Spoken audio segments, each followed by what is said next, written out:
Et la saison du TFC se termine comme elle avait commencé, c'est-à-dire par un nul contre les Crocodiles nîmois. Au mois d'août 2009, pour la première journée de championnat, il y avait eu une expulsion de chaque côté et la partie s'était soldée par un 0-0. Cette fois, seul Julien François pour les Bleus a écopé d'un carton rouge à 20 minutes de la fin du match et donc de la saison 2010. Quant au score, c'est un partout, partage des points et des analyses. L'analyse de ce dernier match, bon, un petit peu de regret quand même parce qu'on pensait avoir fait le plus difficile en marquant ce premier but. C'est un match qui a été assez vivant, hein, avec des occasions de part et d'autre. J'ai dit à un moment donné à Jean-Michel si on aurait pu mettre des attaquants, parce qu'on avait l'impression qu'il voulait pas marquer. Je pensais que le premier qui aurait marqué aurait gagné.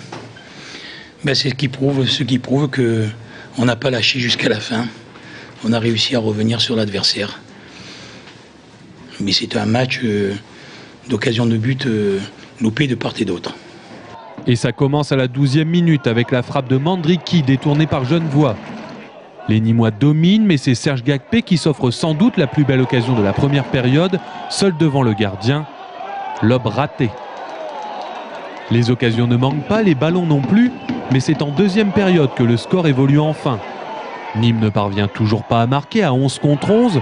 On joue la 67e minute de jeu. Gagpé déborde son défenseur et offre à Olivier Giroud son 21e but de la saison en Ligue 2.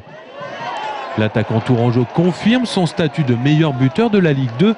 Le Tour FC a bien failli finir 10e du championnat, mais c'est la 11e place qui l'attend puisque Stozic à la 89e minute égalise pour les Crocos.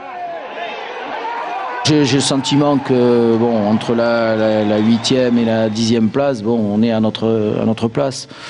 On avait certaines qualités, certaines lacunes aussi, qui font qu'à un moment donné, ça se paye. Maintenant, des regrets évidemment, parce que j'ai pas le sentiment non plus que Arles soit vraiment supérieur à Tours. Nous, on les a joués 2 fois, on les a battus 2 fois.